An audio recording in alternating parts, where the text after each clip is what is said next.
Okay, welcome to episode 15 of SDRs on Mars. I'm here with Markus Chan today. Hey, Markus. Hey, what's up, Jeremy? Markus is an all-around player. He's on a lot of boards. He's founded Venli Consulting, and so I'll kind of let Markus give you sort of a quick look at what he does. Yeah, absolutely. So first off, Jeremy, thank you so much for having me on. So I'm Markus Chan, founder of Venli Consulting Group. So I work directly with B2B sales professionals to help them sell and earn more. You to lease additional $50,000 to $100,000 more each year in commissions without just working harder or making way more calls. So excited to be here. Beauty, awesome. Well, I'm excited to connect with you as well. And I mean, you're on the West Coast, so a little bit of a difference there. How are things out in Portland today? Things are great, man. So usually this time of year, it's like the weather can be spotty, it can be chilly out. But today it's a crisp, beautiful 75 degrees outside. It's sunny, it's great. It's been an amazing Friday so far. Awesome. I love to hear it. Okay, cool. So, as the founder of Venli Consulting, what does Venli Consulting do? Yeah, so it's really simple. So I work directly with B2B sales professionals now. I do obviously do some corporate training work business as well, but actually specifically focus on working directly with the individuals who are out in the front lines. So those are usually going to be, account executives, SDRs, BDRs, full cycle reps, enterprise reps, etc., and working them directly to help improve and refine their entire sales process. That's everything from could be mindset to prospecting to running the calls to closing enterprise opportunities, etc. So that's the way they can actually hit their number, exceed it, and really be in the top 1%er for their company and also in earnings as well. Awesome. I like that. And how long have you been doing this for? So I just hit my 2-year anniversary of doing this full time. Nice. 2 years. I am just pushing over 2 years. I think I'm at like 2.5 right now or something. That's So, awesome. 2 years is exciting. Yeah, it's wild, man. I mean, I was in corporate America for 14 years, right? So I never thought I'd do something like this, but it worked out great and timing's great. It's been amazing to be able to make an impact directly to the individuals across the world. And so, are you typically working with people like in Portland, like closer to your market, or are you like all over? Oh, they're all over. I mean, in 2 years now, we've brought in over 300 plus clients. I mean, they're all around the world. I mean, yeah, we have people in the US, all around the US, Canada, people in South America, we have people in Asia, Europe. I mean, we have people in Australia, New Zealand. I mean, they're like in a lot of countries now at this point. So it's been pretty cool. I mean, I think it's one of those things where in today's world, I mean, being able to run a business off a laptop is pretty freaking amazing in internet. So if you have a laptop and a Wi-Fi, we're good to go, baby. We're good to go. I love it. Okay, so I want to know a little bit about the discovery process, and maybe we can touch on. I guess we'll take this however you want to take it. But like, what is your process maybe for discovering what the right person is to be working with you? Yeah, really great question. So now for me to discover who the right person is going to be, it's more than just, me get on a call with them and kind of ask some questions and then go through a discovery. So everything I do from the top of the funnel work, from content marketing all the way down through into getting on a call with potential, person to work with is designed to filter out those people. So the content's designed in a very specific way because ultimately the stuff I talk about, the stuff I focus on, stuff I discuss, it's not for everybody. It's not for everybody. So, there are some people out there where I hate to, sound like a jerk, but some people are just going to be average people. They're going to be average. They're not going to strive to do more. So when I'm talking about specific techniques to help become in the top 1% to achieve certain awards or recognition, if that doesn't speak to you, you'll probably not want to talk to me at all. So like, you're like, whatever, who's this guy anyways? And that's great. If I teach certain things that you're like, oh, you know what, like that'll never work. Well, that person has an ego. Again, that pre-filters people out again. So by the time they get into a call, even with that, we have an application process, etc. They start getting filtered out pretty quickly to get to the point of even being qualified to even have me work directly with them. Because when I do work with them, it's a commitment. So it's not like, they can just kind of show up when they want. It's like they have to be 100% committed because when they put the work in, they will get results. This is why we have such a high success ratio because it's not for everyone. I only bring on people who are truly committed. And on top of that, it's an investment as well. So even when I offer and sell, it's not cheap. So that requires people to get funding sometimes. Some people will sell off Bitcoin, mutual funds, whatever, to get into the program because they know once they're in, they put the work in, they'll get it back. So that's why it's not uncommon people get back in their ROI within the first 3 to 4 weeks. But it requires work. So it's not like there's no magic pill here. It's something they join. It's magical. So they get pre-qualified all the way through. And I'm very transparent about that. So as I go through any of my sales funnels, any of my marketing, as I get deeper through the awareness channels, they get to a point of realizing, okay, by the time I get on a call with them, they're like, just if the price works, let me know. I'll find a way to get the funds. And then they're in, make sure it's good fit as well. Then we're good. But on top of that, those come to the general requirements. I also wanted to enjoy talking to them. So yeah, like fair enough. if they're boring and lame or whatever, I really don't want to work with them, right? Because I also could, I want to be able to enjoy what I get to do. Yeah, that makes a lot of sense. I mean, I think going back a little bit, like if you can't get enjoyment out of what you do, it's really hard to do the extra and like kind of exceed and get the best at what you do. Totally. And I think it's also equally important that, even to meet all the other requirements, you as a potential person who's looking to get a coach or mentor, you have to feel aligned with the coach too. So even if everything else looks really, really good, but you're not really jiving with me, maybe it's not feeling me, that's okay.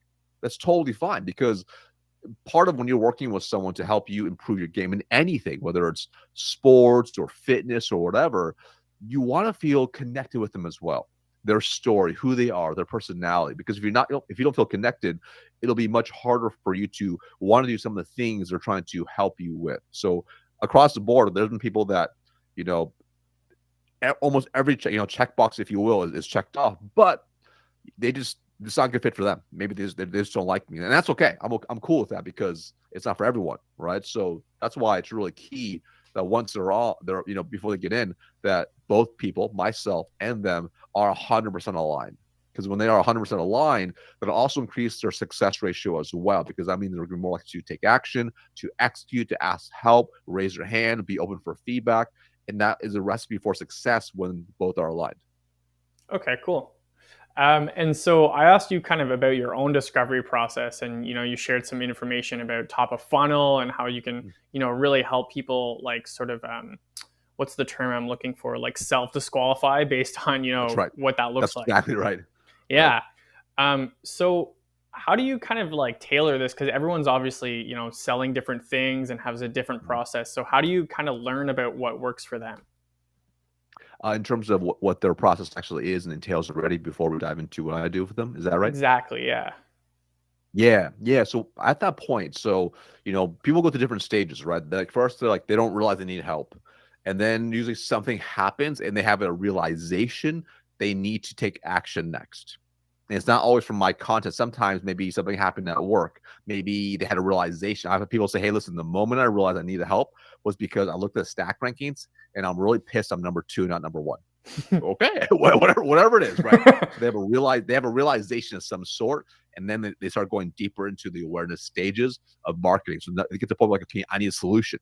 I need to get help from someone like a Markus, right? So then by the time we actually get on a call, usually it's also because it's application only.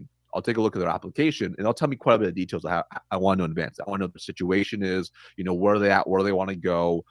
There's pre-qualifiers on there as well. So then this way I know, okay, you know what? It took some time. They took some time to fill us out. They're truly serious. They're not like a looky-loo. I'm not here talking to people that are kind of, I'm thinking about doing this, because if those type of people are not going to take action. And even if they want to give me money, I don't want their money, because if they don't get what they want out of the program, it's a waste of money, right? So I'd much rather have them be 100% committed mentally before they go in.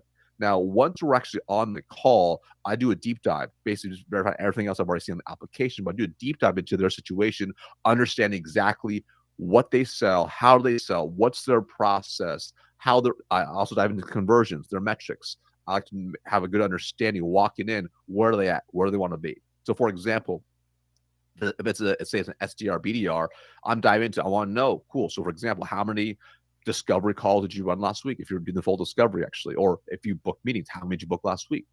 What was your actual inputs to that booking? How did you do it? What's your primary method? Is it LinkedIn? Is it email? Is it cold call? Is it a mix? So I started diving into really their conversion, have a good understanding of exactly where they stand and also where they want to go. And this helps me understand quite a bit already. But at the end of the day, a sales process across the board, regardless of industry, they all run the same basic fundamentals. So as long as you understand that, that's not a big deal. Now it's making sure I could truly help them as well. And obviously, each industry has its own tweaks and adjustments you got to do, but a lot of times they're all very much fixable. And sometimes the issues they think is the issue is just a symptom of a larger issue. So being able to diagnose and understand what is the root problem helps me understand, yes, I can definitely help them. If I can't help them, I'll tell them straight out. I'll tell them 100% straight out, because sometimes they have a deeper issue at hand they got to work through first. And then deal with that first, then I can help them after that. Right. Okay. And that's like even right there when I asked you about discovery, like you're, not afraid to screen people out, which is, I think, something that I don't always hear about in discovery. It's pretty cool. I like that. You have to because your time is so valuable. The mistake a lot of salespeople make is they don't realize how valuable your time is. Like people say time is money. I actually completely disagree. Time is actually infinitely more valuable than money, because you can always get more money, but you can't get more time. So if you have time slots on your calendar with people who are not really the right prospect, the right ICP, the right target market, they're not properly qualified, that's actually taking up time that you could be meeting with somebody else. And even if you don't have enough meetings, that could be time you could be spent prospecting. And I dropped the term earlier, ABP, always be prospecting. That's time you could be prospecting, doing revenue generating activities or income producing activities, IPAs, in that time. So you want to control your time and manage your time effectively as possible, and only do things that are actually going to be really relevant and helpful for you in your role. Interesting. And so I'm always curious, when we have someone like yourself who's, gone through a couple different sales processes or looked at a few different sales strategies, what do you think are some strategies or tools that you keep coming back to or that you like?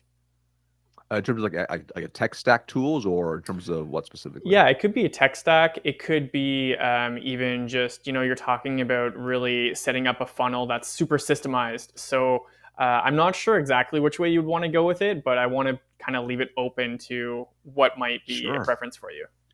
Yeah, absolutely. So, let's just say if I choose one tool, let's just say if tomorrow I start a brand new business and I want to generate funnel, I want to be able to get leads, I want to be able to make money and like close deals and probably do all those things you want to do.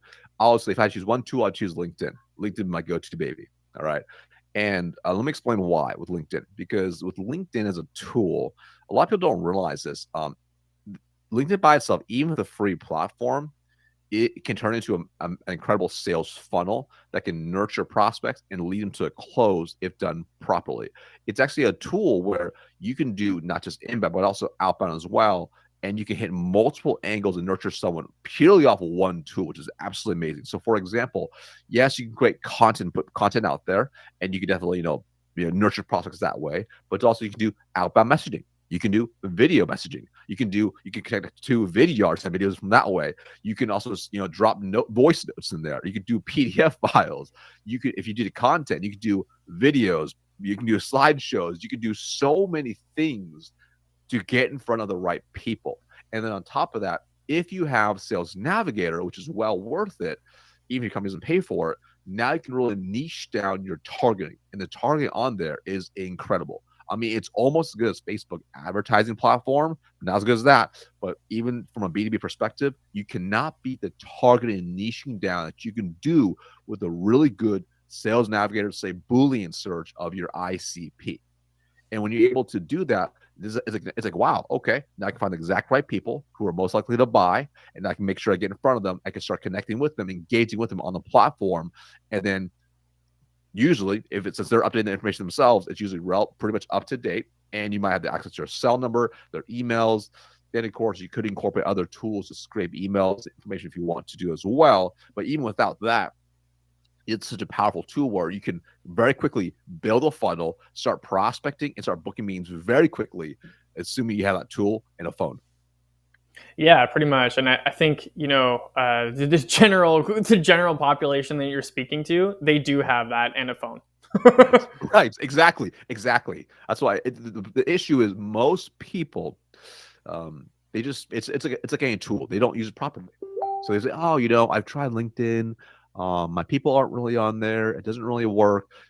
The truth is this: people that say that simply are not using it effectively, right? It doesn't mean all your prospects are not on there, but there's over 300 million active users. I can guarantee a very small percentage, at very least, are your target market. Okay, and it may not be all of them, but at least a small percentage, right? So you can use it as a tool. So if to choose one tool, that would be the tool that I would use. Like if I had to restart everything, that's exactly what I'll grab right now. That's where you would go first.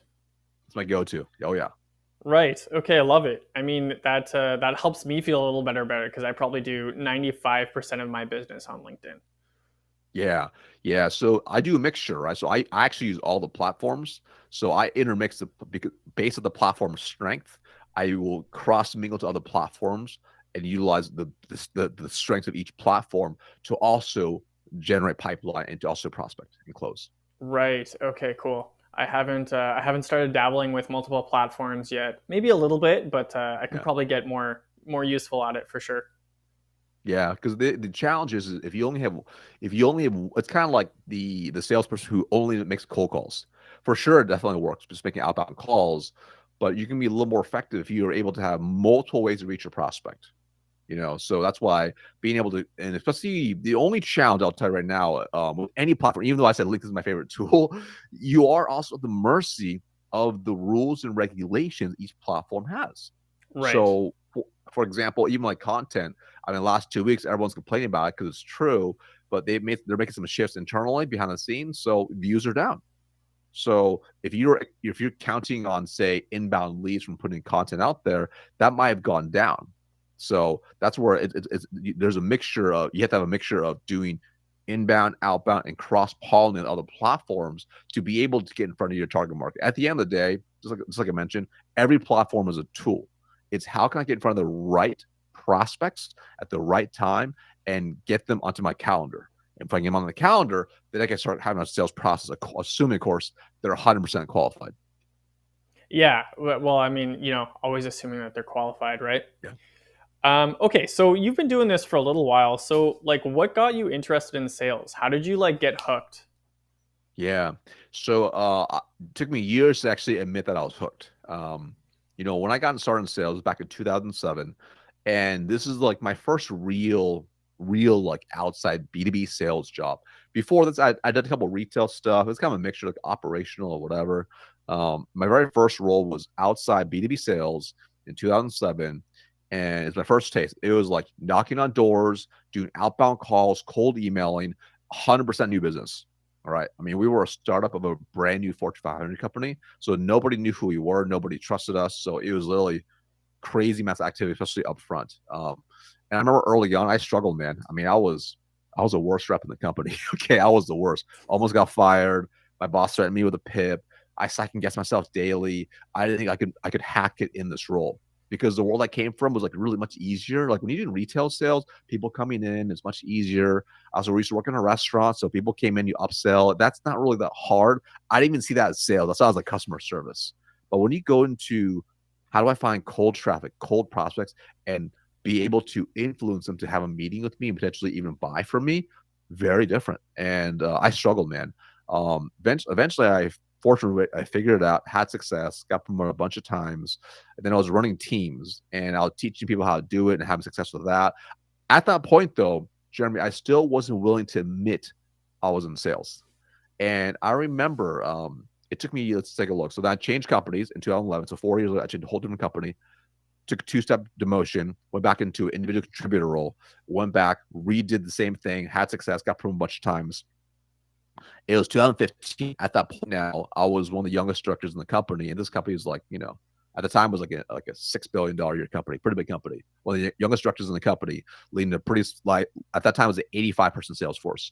And I took over that team and I realized, wow, I love sales. That was like not, 8 years later for me to realize I actually enjoy sales. But it wasn't, I think early on when I'm like, I think I like sales because I like the closing and like and doing that. That wasn't it, man. What I realized was what I love about sales is when you can master selling, You are truly serving at the highest possible level. And when you're able to truly master selling, that means, assuming you have a really good solution, a really good product, offer, service, whatever you are selling, you can truly impact that business owner or that business in that organization because you can solve a major problem they need. And that was something I realized. I just love doing that. I mean, when you get that message from the new client or new customer, and they're saying, hey, they're loving X and they're really happy and they're getting these things. What a great feeling. You feel really good because you weren't being sleazy. You really uncovered what was going on and you solved a problem for them. That's when I realized that. So that took me years, man. It took me like 8 years to get to that point of even realizing, even admitting that I was in sales. Right. So I'm glad I made that leap and I've never looked back really ever since. And why do you think it was hard to admit that you were like, because you were seeing success with it already? So why do you Yeah. think it was hard to admit that you were like ingrained in sales? I had some brainwashing, I would say, early brainwashing, because Yep. even before I got into sales, I remember telling my parents what I was going to do after I graduated. And, I actually had 5 job offers on the table before I graduated. I was really fortunate. It was like right before the recession hit at that time. I had 5 job offers, and and they were a mix. So a couple were sales, a couple were like operational roles. It was kind of a mixture. One was like an analyst role. So it went from a lowest paying job of 29,500, which was a B2B sales job, to like an analyst role for like 55K.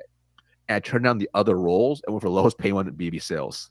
And my parents were pissed because, I'm Asian and they thought I would be maybe a doctor, a lawyer, or accountant or whatever. I didn't do any of those. And I went to go into sales. And they're like, what are you doing? What's wrong with you? So like there's already some of these cultural biases, like, why did you do this? And then of course, like, after when I started the role, and I'm at a party, I'm seeing friends or family, and they're saying, "Oh, hey, you just graduated. What are you up to?" "Oh, I'm in sales." Oh, the look on their faces was enough. I was like, "Oh, wow, okay." I can tell they're like, "So, Marcus, what do you really want to do?" I'm like, "I think this is what I want to do." So it was some of those things early on that really only reinforce a negative perception we have about salespeople already. So that only compounded more. So that's why it took me so long to even admit that. I remember even on my business card, I really didn't like that it said sales on there. Like it took me years. I'm like, I really don't like that. There's a negative connotation, and I'm meeting with prospects. It was really a 2015 time point when time frame I realized, like, wow, I really love it because of what it represents. In fact, when I look back, and because I struggled so much early on, and I've been really fortunate to have made a lot of mistakes early on, who I am today is a simple result of everything I learned in sales. The mistakes, the failures, creating, learning massive self-awareness, building confidence, being able to set goals, work towards them and hit them, be able to reverse calculate where I wanted to go, learn how to talk to different people, learn how to influence and communicate. All those things, if I didn't go into sales, I definitely would not have learned all of these things to the level I've learned now because I've had the opportunity to go out there and make all those mistakes. For sure. And so now you get to talk about the results of your success. But you did just mention, when you first started in sales, you were like the bottom sales rep in your company. So, Oh yeah. like, what's the turning point where you're like, you know what? I want to be good at this. Yeah. Like, So I had already decided mentally, and I remember my very first day. I started on like a Tuesday, and I went to my boss. He said, "Hey, here's a training, which is like a 2-inch manual written by people who've never done the job before. Read it and just go do it." I'm like, "Okay." And he's like, "I want you to go knock on some doors today." I said, "Okay, sure." So I went out there. I knocked on 60 doors that day by foot. Didn't close a single business. Didn't book a single meeting. Didn't generate a single warm lead. Did the same thing again next day. No, over another 60. So at that point, over 120 doors. I mean, I was feeling more defeated as each step. Every step I took, I got more and more defeated. Then Thursday, I went and called every single one. I made like just over $100. Didn't book a single meeting. Next day, I tried to get called the same cards over again. I'm like, this is crazy. I'm like, how have I walked into really at this point, like, over 120 businesses. I made hundreds of phone calls and booked 0 meetings and booked 0 interest. Like that befuddled me. And I wanted to do well. Like nobody wakes up and says, I want to be mediocre. And I definitely didn't choose that either. And I was like, man, this is the pits. So I remember that weekend though, I was complaining and blaming everybody for why I was not successful to my girlfriend, now wife. I'm like, oh, I have a bad boss. The economy's starting to get bad. Like I have a bad territory. I don't have any training. I was blaming like literally everyone on why I was not successful. And my girlfriend, and she said, well, Marcus, you've always been pretty studious. Why don't you do something about that? I'm like, what am I going to do? She's like, maybe get some sales books. I'm like, oh, I guess it makes sense. At that time, there wasn't really any sales blogs. There wasn't really much online content. YouTube was like starting to get popular, but there wasn't like as many accessible, free resources as there are today. So I went to the public library. I got every single sales book I had in there. So that was Zig Ziglar, Og Mandino, Brian Tracy, whomever, got every single one, right? I read them all. I started trying to do what it said in the books. Tried for weeks. Didn't work. Because I also realized that was stuff written like years ago, like 20, 30, 40, 50 years ago. Yeah. And by 2007, people had information at their fingertips. You couldn't go in there, like you held no power having the information. Like it was, you can't go in there and just play an activity game of making hundreds of calls and win. I'm like, I tried that. I was trying to do that. It didn't work. So that was a huge turning point as it's continued to fail. The biggest turning point was about 7 weeks in. And my boss said, Marcus, I want to talk to you. It was Friday afternoon at 4:00. By the way, when your boss wants to talk to you Friday at 4:00, it's never a good conversation, just so you know. Yeah, it doesn't sound good. No. He pulls me in my office. And then part of the issue was before this, I was at the same company. I was an intern, and I did really well. I was like a top intern in the company. The company was like, I don't know, $15 billion a year. So I was one of the top interns in the company at the time. And so there's really high hopes about me being able to go and help and build a startup up. And I was failing miserably, right? I mean, like we thought you're gonna be good, like you're the worst. Like, oh. And my boss basically threatened me with a PIP, a performance improvement plan, and that was like just that was a tough pill to swallow. Now that was definitely a huge turning point, and also around the same time, I had also uncovered a different book, and this book was not a sales book. At the same time, this book also made me just shift how I thought about things. It was a book by Tony Robbins, Awaken the Giant Within. Very cheesy, very old school, but it was exactly what I needed at that time. And one of the things that Tony mentioned in there, he said, if you don't like the answer, ask a better question. And I realized at that point, I've been asking myself a lot of bad questions. That was internal questions and external questions. Questions like, for example, if I had a really rough cold call, I would ask myself, why are the person a jerk? Why are they so mean to me? What's wrong with them? Why wouldn't they just book the meeting with me? And I realized by reading stuff like Tony Robbins and stuff like that, I'm asking myself really negative questions, disempowering questions. So I started learning how to shift some of the questions that I'm asking myself, like, okay, what can I learn from this? What can I do differently? How can I reframe what I say to get a better desired result? How can I shift my tonality? How can I change the words? What else could I do? Who would know the answer? So I started asking these different questions, which are more solution driven. And what happened was, because when you start asking better questions, you start coming up with better answers. So what started happening, I started having this mental shift from that point, and I started applying that to even my sales process. And I realized in my sales process, I was merely asking all the wrong questions. Even in discovery, I'll ask all the wrong questions. And as a result, the deal never progressed forward. But once I realized how to ask better questions, it led to better responses and better conversations with my prospects, which ultimately led to better value proposition, better closes. And that was a huge turning point for me. And it took me several months to get to that point. And I'm really glad I figured it out, because at that point, once I figured it out, the third month, I shot to number one, and then maintained number one for the next several months till they gave me a fake promotion to lead a team doing the same thing with no money bump. So, but that was a turning point. At that point was a turning point, and I started really to figure out what I was doing wrong. Okay, cool. And it sounds like, mindset was a big part of that, trying to understand what you're doing wrong as opposed to what everyone else is doing wrong. 100%. 100%. I mean, it was definitely a mindset shift. I mean, there was things where, you think you take accountability, but do you really? Like, we think we take ownership, but do we really?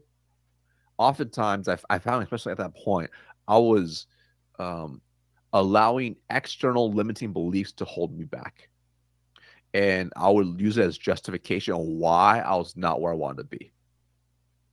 Yeah, And that it's makes a really lot of interesting. sense. It happens all the time, right? It's like I remember one of the conversations I had with it was with the top rep, and just she in my mind, I remember like thinking to myself, I'm like, man, the economy is bad. This is why I'm not selling. This was why it's tough. And then I'm like, but is there anybody crushing it? Yeah, there was. There were people crushing it.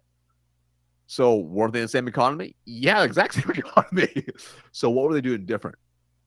And it was stuff like that. But it's like, oh, and that's pretty. That's hard. It's hard to take ownership. And I believe in sales, as you know, when you're in sales, it's painful, but you are paid in direct proportions of value to bring the marketplace.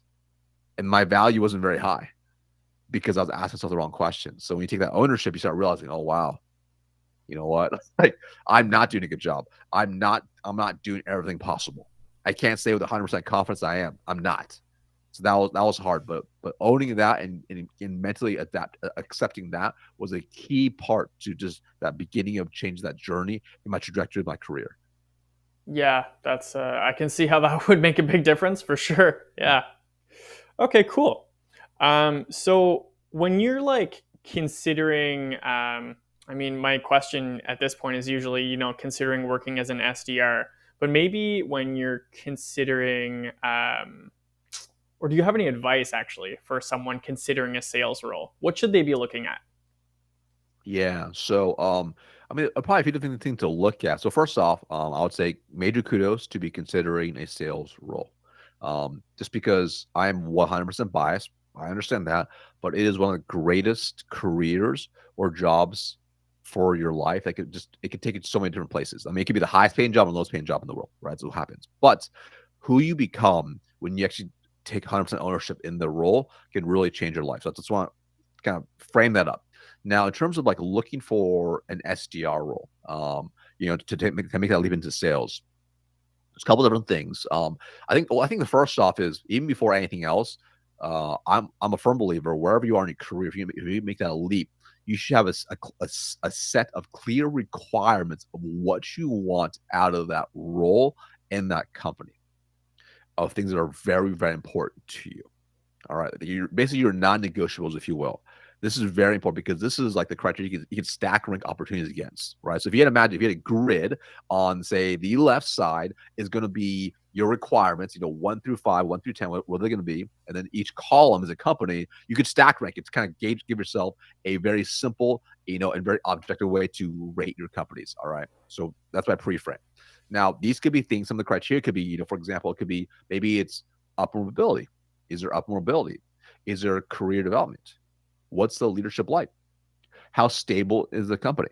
Are they financially stable? Do they have a career trajectory? What's that look like? What's their turnover look like? I think it's important to understand. You understand, like, hey, is it a high turnover role? Why is it high turnover? Is it poor leadership, poor training, poor development? Is there training? What's that training look like? What's the onboarding look like? So these are the things that you're going to want to start kind of gauging what's important to you. Because if you've never been in sales before, is it one of those roles where it's like mine, where you're thrown into the water and it's sink or swim? Now, it was no shock that they ran 70% turnover because of that. So understanding what's really important to you is really the first thing you want to do. So at least I'll give you from my perspective, these are things that are really important to me. And I thought we had something in place there. I just was wrong. So number one, I wanted good training. That's important to me. I wanted training. I wanted great leadership. Okay. I wanted upward mobility. I wanted stability. I wanted great compensation, right? Or at least the opportunity to earn great compensation. I wanted great company culture. So, like, can I see myself like working there for a long time? Really, really important. Like, do I like the people? Do I like the values they stand for? Or is it one of those fly by night companies? So those are some criteria that I would definitely recommend to go into. And also some other additional advice as well, you know, is if you're looking to go into that company, do your own research for sure, but don't be afraid to reach out to existing reps on the team or past reps on the team to see is it a place you really want to work? But also take what they say with a grain of salt, what's the good, the bad, the ugly, and look for common repeating themes. So it's kind of like if you are going to buy something on Amazon, they might have 1,000 reviews. Now, if one person says, one thing only one time and no one else says it, it's probably not an issue. But if you find the same issues in basically every other review, is probably not good. So same concept, where you talk to a lot of different people, have a good gauge on that type of stuff, and then from there, then you can make it the best choice for you. And then once you're actually in the role, what I would highly recommend is just take 100% ownership to your own development and training. Depending on a leader and the level of skill, most leaders are not well equipped to take their people to the right levels they want to be at. But if you provide them feedback, they can become better. So the better you are at influencing up to your leader, the better your experience is going to be, the faster you're going to develop, the faster you're going to grow. All right. So those are probably a couple pieces of advice I'll give to some potential looking into sales. So if you go into sales, great. Congratulations. Awesome. I love it. So I think a big thing that I'm taking away from this is like, that shift in mindset. And so for me, anyway, when I think about mindset, there's definitely some things that you're going to do to set yourself up successfully. And it really comes down to, I think, your routine for the day. So how do you do that? How do you get ready for a day that's like full on? Yeah, man. So, there's a Jim Rohn quote. He said, if you work hard at your job, you'll make a living. When you work hard on yourself, you'll make a fortune. And I found that to be wildly true. And also, it's also very key when you look at top performing athletes in any space, they themselves, like you mentioned, Jeremy, they have a top performing routine, a peak performing routine to put themselves in the right peak state, regardless of how they feel. Now, so my morning routine, it really hits on 5 core buckets. All right. And I call it the M5. If I hit my M5, my chances of success for the day are dramatically higher than if I don't hit the M5. All right. So that's really things like, for example, like from my mindset, right? And I'll break down what I do specifically, make sure my mind is dialed, right? To my matcher, which is purpose. Am I clear in my purpose for the day? To marriage, which is how my relationships are with myself, my wife, my friends, my family, right? To the muscle, did I put some physical working out in as well? To the money piece, am I doing things that are going to help me make more money? So my routine throughout the whole day, including my morning routine, is tied to the M5. If I have the M5 dialed, I'm going to have a great freaking day. So here's how it starts out. Like, for example, I did this morning, right? So, and I want to share with you now what it is today is not what it started with. All right, I'm going to share some people, then they hear like, oh, that sounds crazy.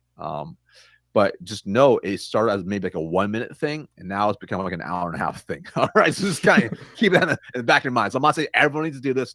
Don't take it the wrong way. You got to find your own thing. This just works for me, and when I do it, I feel really good. Okay, But like, so if you're scaling up to an hour and a half, you're obviously getting value out of this. yeah, oh yeah, oh yeah, yeah. It's a mixture of a lot of different things. But ultimately, it's when you feel good, you just perform better. I mean, anything.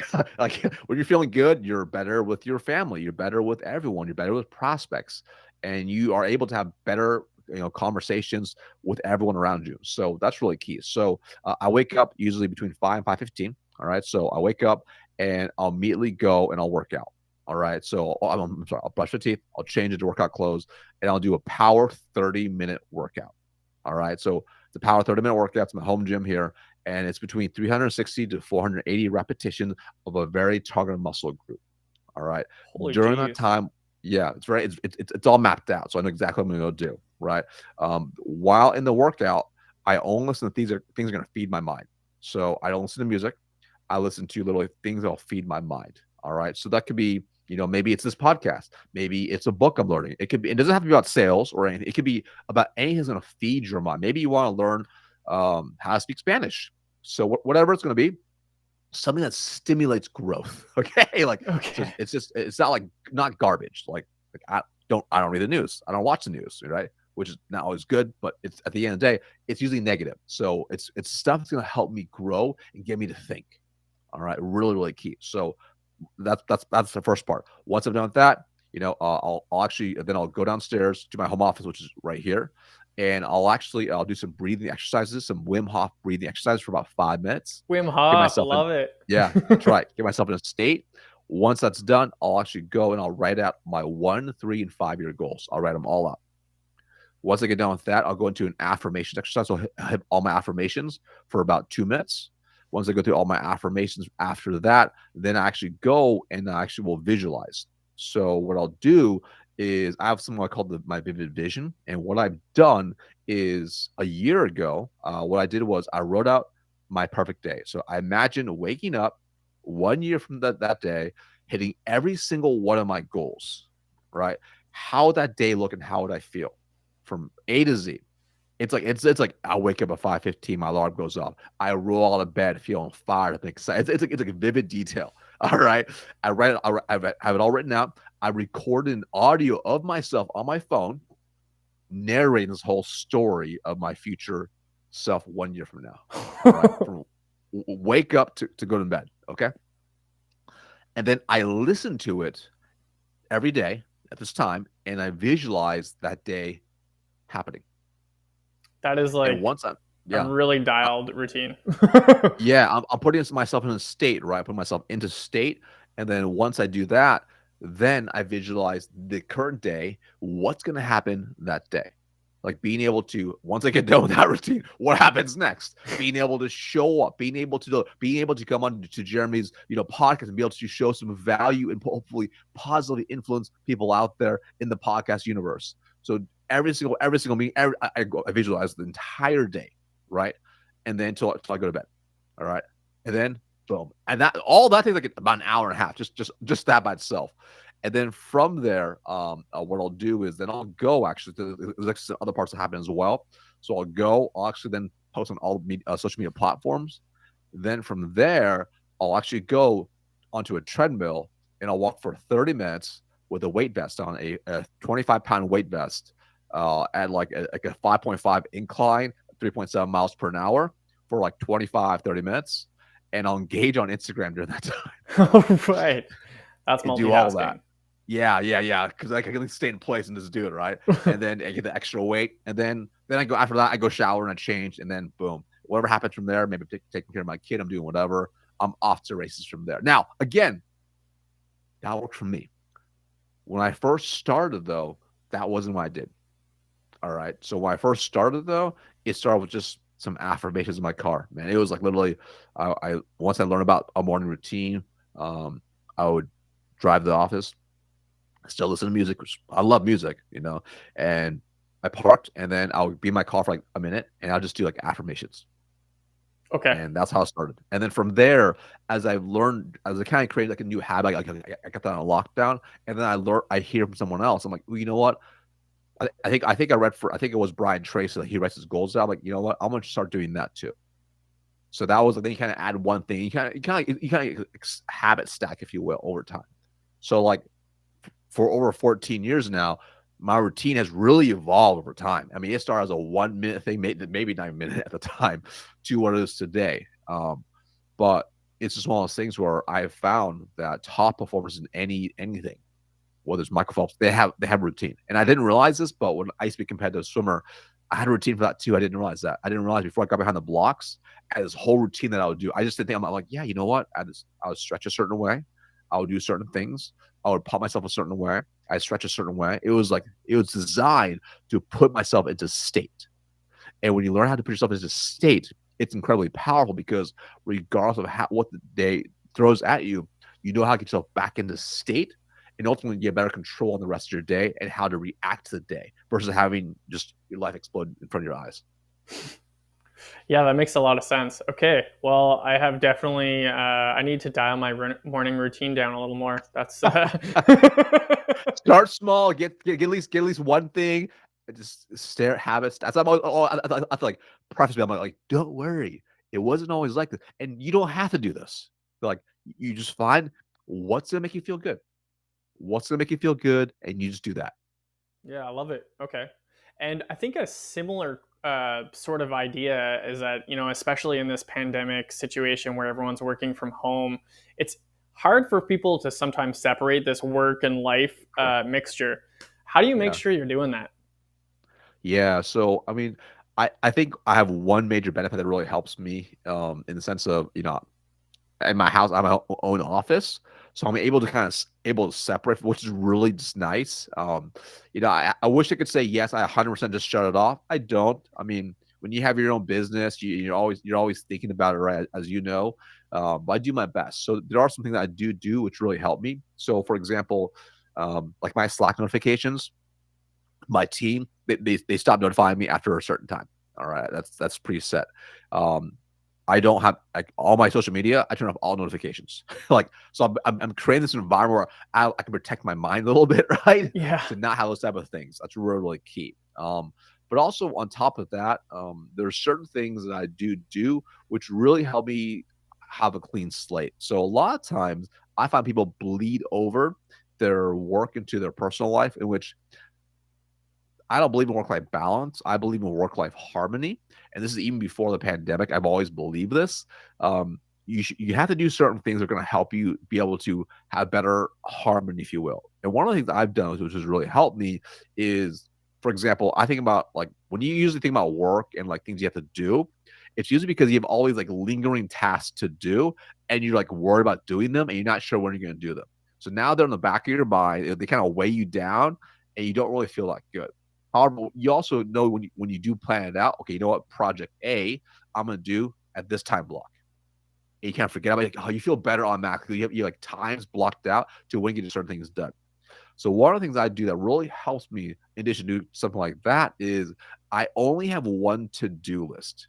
It sounds really weird, but a lot of people have many to-do lists. So they have it on post-it notes, they have it on their notepad, they might have Google Tasks, they might have it in their CRM. So they have like 5 different areas to put all their tasks. I have one list, all my tasks, and it's organized by when I want them to do them. And I just make sure before I leave, like anyone, if a task pops out I need to do, it goes on the task list and it's placed on the day I'm going to do it. So automatically, like I can just set it and forget it until it shows up. Like, oh, cool, that's right. This is due in 5 days. I need to start working on it today. Boom. So now I always know. Now I just make sure every single day I also clear my task list. So that way, once it's completely clear that there's nothing else to do for the day, I'm like, now I know. I feel good. So now there isn't that anxiety of that things that are lingering. That's one thing I do that really, really helps. The second thing I do as well is most people don't have a way to empty their brain.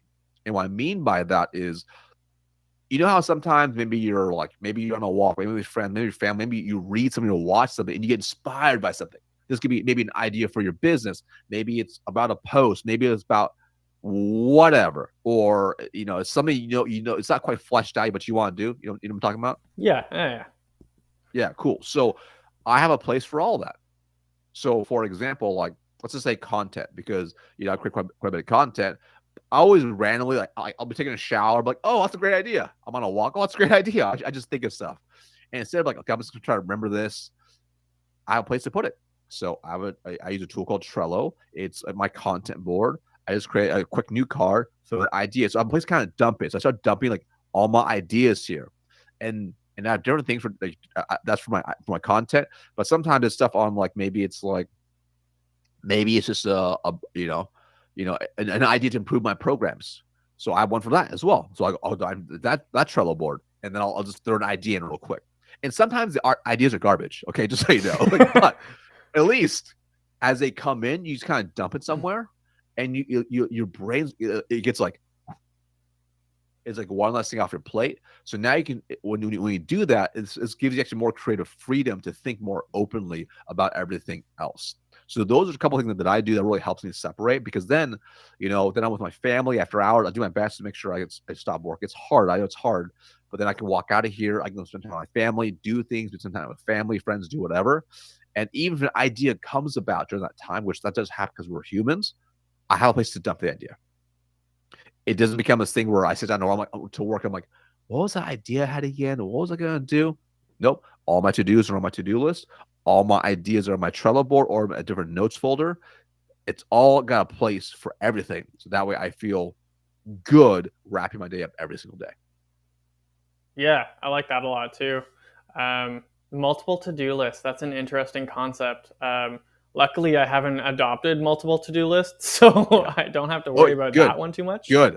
Good jobs. Most people like it's wild, man. I mean, I see it all the time, man. It's kind of like I think about for salespeople. Like I see it all the time. Like, oh yeah, I have this like Google sheet with a bunch of leads on there.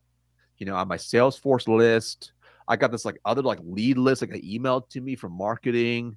I got some emails as well from inbound that came in. I'm like, why do you have like it's like having a grocery list. Have one grocery list so you can make sure you get everything. Don't have five grocery lists. Have one. Yeah, yeah, yeah. But I mean, I guess that's almost like a master list. Like you're in your to-do Correct. list, you're not going to keep a list of like all your clients that you reached out to yesterday or something, right? Correct. Yeah, Correct. Correct. that makes sense. Okay.